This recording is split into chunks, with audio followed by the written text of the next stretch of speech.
Hello, my vivacious Virgo, and welcome to your general moon reading. This is just a general reading, so do take what resonates and toss the rest. If you enjoy this reading, please do like, subscribe, share, hit that notification bell, all that other great stuff. I would super appreciate it. It helps me grow my channel. It means a lot to me.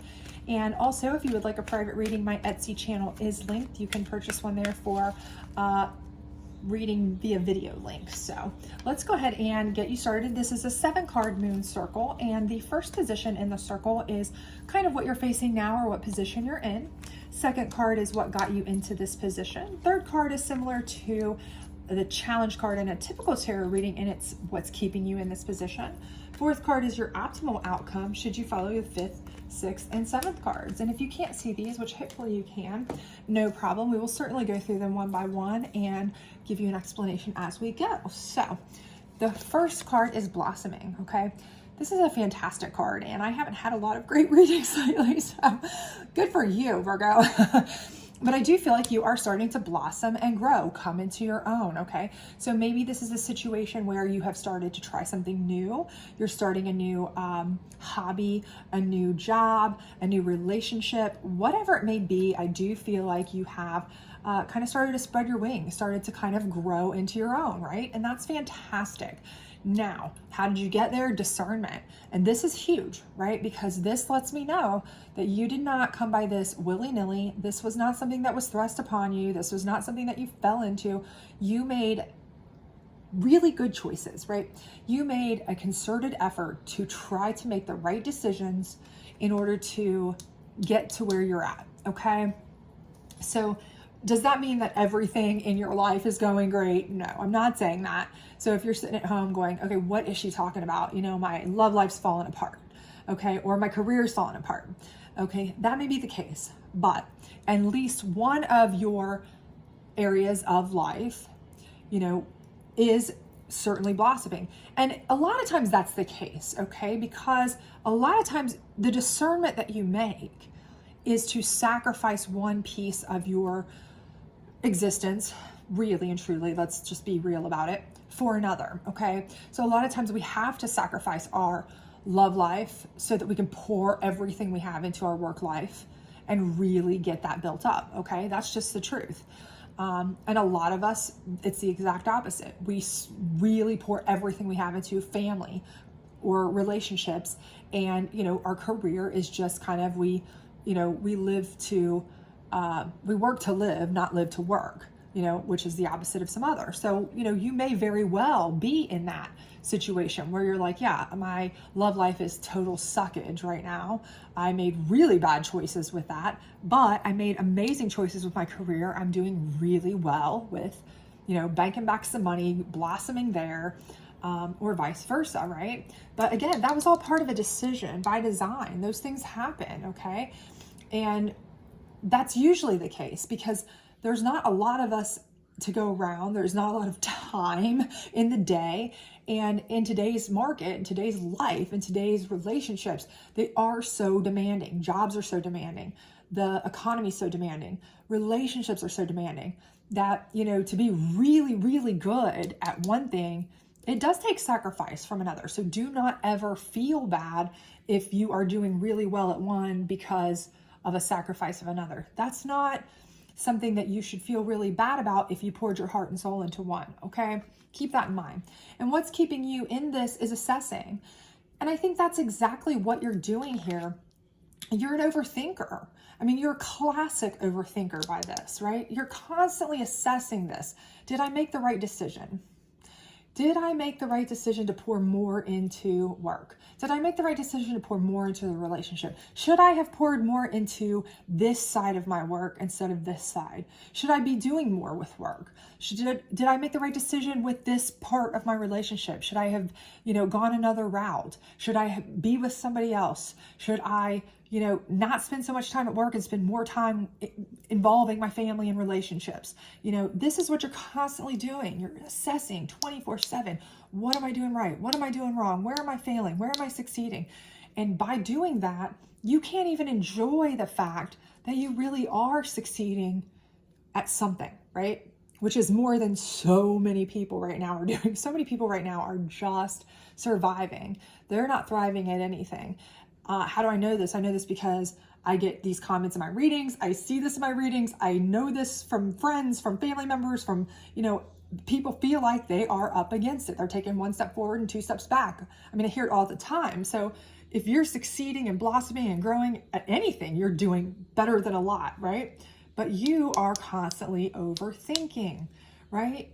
So this is what's keeping you in this situation, right? Where you're constantly rethinking, redeciding.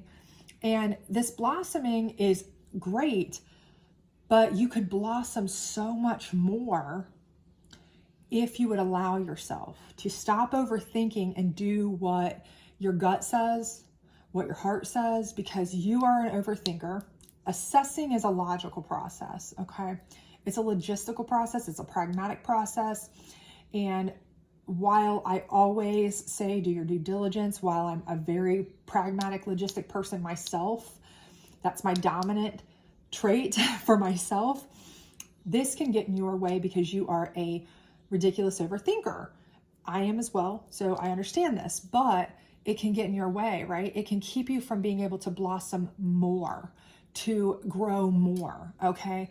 Because when you're second guessing, you're missing things.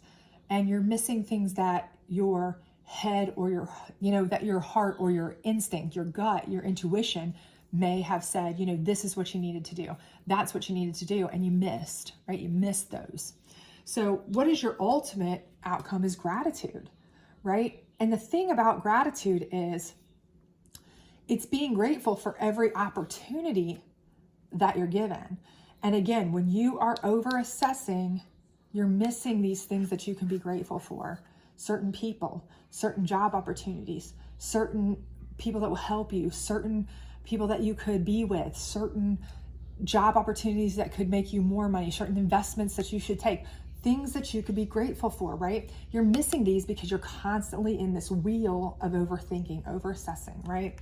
So how do you get to this place where you can be more grateful, take at face value the things that you enjoy, that you love, that your heart and your intuition need, okay? Whether it's job-wise that's gonna make you happy, whether it's relationship-wise that's gonna make you happy, and let that piece just be, so that when you're focused on something else, you still have this part too, right? Your head and your heart working in tandem, your head and your gut working in tandem. How do you get there, right? That's what you want. Well, the first thing is you have to surrender. And surrender for this particular purpose in this deck is not about surrendering, giving up. It's about surrendering to the universe, your higher divination, your higher being, whatever you believe in, communion of saints, the Lord, the universe, celestial beings, whatever you believe in, right? Surrendering to the fact that you can't control everything. Surrendering to the fact that you don't have the authority to make other people do what you want them to do. You don't have the authority to control what other people do. The only thing you can do is be true to yourself, okay? What you want, what you feel, and control the way you react, right? Other than that, the world's gonna work the way the world's gonna work. People are gonna be put into your life for a certain reason. People are gonna do certain things. Job opportunities are gonna be put in your life for a certain reason. You just have to surrender to that and go with it, right? But follow your gut instincts, follow your heart, right? Do what you feel is right. That's the first thing. Then extremes, okay?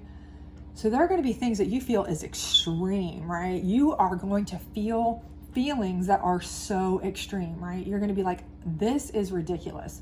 This can't be healthy. This can't be good. And it may be physical extremes. You may be like, I am physically beat down, overworked. This can't be good. I shouldn't be doing this. But if you feel like it's getting you somewhere and you feel like it is doing what you want to do in your heart, in your soul, in your mind, then don't overanalyze it. Just go with it, okay? If it feels extreme, emotionally, you're so tied to something, a job, a person, a place, something you love, something you want, something you desire, and you can't understand it because it is so extreme to you. Again, surrender to the fact that it's not your responsibility to understand it. It's not your responsibility to understand why it's there. It's not your responsibility to try to control it, try to control the emotion. it's your responsibility to surrender to it, okay? Allow that part to be, okay? Just be. You are just to control the way you can react. And you should react in a way that is true to yourself, true to your heart, true to your soul, true to your mind, true to your gut, all at one, okay? You don't pit your head against your heart or your gut. That's not going to get you anywhere, right? You don't want to, we're not one-sided figures. We're not one-sided creatures, right? We don't just have a mind and no intuition and no heart, right? We have all these things working for a reason. So when our higher divination or whomever we believe in gives us these kinds of things, sends us these kinds of extremes, we can analyze it from all aspects, not just assess it pragmatically, right? Because you can't pragmatically explain how you feel about certain things, certain jobs, certain people, certain animals, certain, places in your life. There's just certain things you love more than others. Okay, there's certain things you can't explain, right? So that's just how it is, right? Accept those extremes. Go with those extremes, because those extremes are the ones that are going to bring you that peace. They're going to let you have that peace for free, right? That is peace in your heart, peace in your mind, peace in your soul. That's free. You don't have to work for it, right? It's there. And then you can work on whatever else you need to blossom. So if that job you feel is so extreme, so hard, but you like working it, that's free, right? That is free opportunity. Then you can invest more work into your relationship. If that person, you don't understand why you like them so much, you don't understand why you're so obsessed with them, you don't understand that, you don't have to. Just have them there, be with them. That's easy, that's done. Then you can focus on work and you can have both head and heart happy to blossom, right? See how that works? Because that's all part of power. And power here in this particular deck is taking your power back, controlling everything that you have the power to control in your life. And again, you have to remember that with this, that you don't have the power to control everything in the world. You have the power to control certain things in your life, like how you react, okay?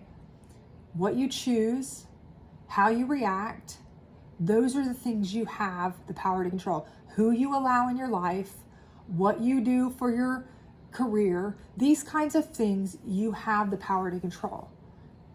But you don't necessarily have the power to control, feelings, opportunities that are open to you that maybe you didn't necessarily ask for or not ask for. You don't necessarily have the power to control those, but you have the power to react to those. Okay, so keep that in mind, because all of this is going to come together to allow you to either be a very grateful person for those opportunities or to be a very bitter person because you didn't take those opportunities. And I feel like truly you are going to be a very grateful person. I feel like truly this is your outcome. You are going to be a person that says, okay, I am going to allow the things that I know are going to work in tandem with my intuition, my heart, my soul, and my mind. All these things, okay? Not just what my brain says I need to do in assessing logically, not just what I understand, not just what I need to do or somebody tells me to do, but what I know is going to make me feel the best complete person, right? Because again, we're not just one-sided humans. We're not just one-sided entities. We have layers, right? We have so many different layers. We have things that we, have emotions about. We have hearts, minds, gut instincts. We have feelings. We have all these things, and we need to be operating on all of those levels equally, right? All of those senses need to be considered, not just one, not just this. If we are always just considering this, we're never going to be happy, because you can only focus on one thing at a time if all you're ever doing is trying to logically base your life, okay? And I speak this from experience, from myself, because I'm a person who could only process one emotion at a time because I only process from a logical standpoint. I am trying to get better at this, but I know this from me. So I'm going to try to follow those myself, and I'm not even a Virgo. I'm an Aries, but I do have this same situation where I tend to always default to mind over matter, everything else, right? And it doesn't always work that way. And when it doesn't, I end up miserable, right? Because I could be blossoming so much more, and you can too, if I would just allow this piece to be driven by my heart, this piece to be driven by my mind, this piece to be driven by my gut instinct, because every part of your body, you know, can work in tandem to make decisions on different aspects of your life. That's why we have them all. That's why, you know, our higher divination gave us more than one ability, right? So anyway, I hope this works for you. I hope this resonated with you. If it did, please do let me know. I would love to hear from you. Otherwise, please do like, subscribe, share, hit that notification bell, and I hope to see you back super soon. But I definitely do think that when you start to kind of shift and rethink things, make some changes in your life to really start to incorporate all of your feelings, all of your thoughts, all of your, you know, emotions and senses, that you really will start seeing that you have a lot more people, places, things, opportunities that you can be grateful for that will allow you to blossom on multiple levels, not just in one capacity. Okay? Have a good one. Bye.